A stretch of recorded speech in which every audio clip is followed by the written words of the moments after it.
What's going on, guys? In this video today we're going to be talking about product research on Amazon.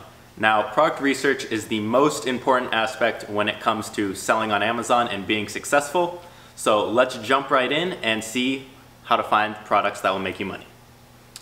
So the first thing I do, I go to a tool I use called Jungle Scout. Now this is their web app, and with this I can search any criteria I want and it will pull all products on Amazon that meet that criteria. So what do we want to look for when looking for products to sell? Now we want products that obviously sell well with lower competition. So the way we gauge sales obviously is just how many units they move a day, how many they sell, and we gauge competition based off of the number of reviews they have. Now there are small little other things that I look at, and we'll go over that later in this video. So first thing I do is I plug in a price range that I want. So I want my products to be minimum $15 and maximum $50. Now why that price range?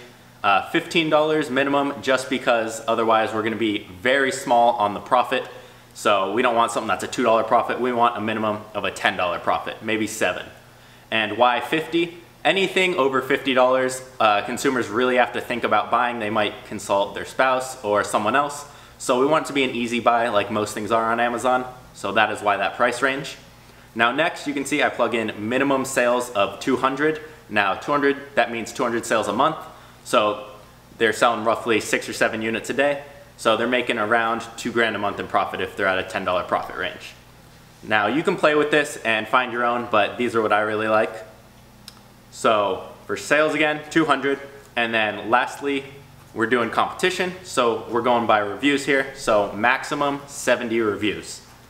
And lastly, weight. Now, because we are sending our inventory into Amazon, we need it to be light and relatively small. Generally, if it fits in a shoebox and is under 2 pounds, you're good to go. Now, the reason for this is Amazon charges a fee based off of weight and dimensions. So we'll get killed with fees if our product is heavy or very large. Other than that, you select all of these categories I have selected here. Now, the reason I have some unselected is they are gated categories, so you need approval to sell in them. So we'll go over that later in the course. So let's jump into it. We'll search here. And it pulls all the results on Amazon that meet our criteria. And what I'll do now is kind of just scroll down and look for something that I like or something that pops out at me. Anything like big brand names you want to stay away from. So Adidas, Nike, see this Soccer Authority. We're not going to even look at those. No jerseys or things like that. You just skip over those. You'll see a lot of fridge filters, so we just skip those.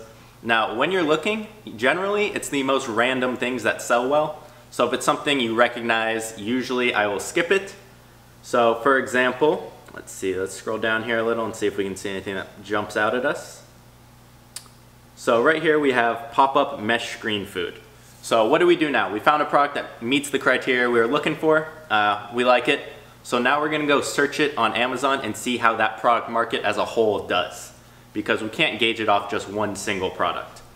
So I'll go into Amazon, I'll type in the broadest keyword for that product. So I don't want anything that describes it. I want the shortest phrase that I can search where I can find that exact product. So for this, it might be food cover screen or something along those lines. And then this is a second tool that I start pulling here, and it is called the Jungle Scout extension, and it pretty much pulls all the data from the listings all on the first page for Amazon. So it'll pull their sales, their reviews, their price, and everything. So again, make sure you have the broadest keyword. We'll pull this up, and you can see in this column right here, it shows all the sales, and in this one, it shows all the reviews. So this is actually an example of a good product. So the reason being, what I really look for, I mainly look at the sales and the reviews. When I look at the sales, I want to make sure at least 7 of the top 12 listings meet my criteria. So they meet the 200 plus in sales, and I want to make sure 7 of the first 12 listings meet my criteria for reviews. So they're under 70 reviews. So as you can see here, let's go to the first 12. Every single one except one listing right here is above our criteria for sales, and the majority, there's 2 or 3 in the top 12 that are high in reviews, but that's okay. we still think we can get in here. The whole goal with product research is to see where you think you can insert yourself in the listing. So if I think I can get number 3 on this, I should be getting at least around 1,000 sales a month here. So if the profit was good on this, I could source it for cheap, this would be a product I would jump on. But I would also make sure it is not a seasonal product, which this may be. So that's an example of a good product. Let me show you an example of a bad product now. So we'll type in something like camping hammock. Now, believe it or not, this was my first product. Now this one is not a good product because it is way too competitive. Now, how do we know that? We look at the reviews here and we can see the first 7 about have over 500 reviews each. Now that's crazy high amounts. They're getting crazy sales, yes, but we would never be able to rank. So if we can't rank, we can't capitalize on those sales, so we won't even look at this product. Now let me show you something on the other end of the spectrum where there's not enough demand. So one example of this would be LED bracelets. So again, something I used to sell before I knew what I was doing. If we pull the data on this, you'll see 1, price is very, very low. It doesn't meet our criteria. But 2, sales are slightly low.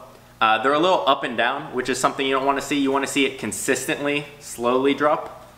You'll see someone have 150, and then 50, then 300, and back and forth on this one. So that's something we don't like to see as well.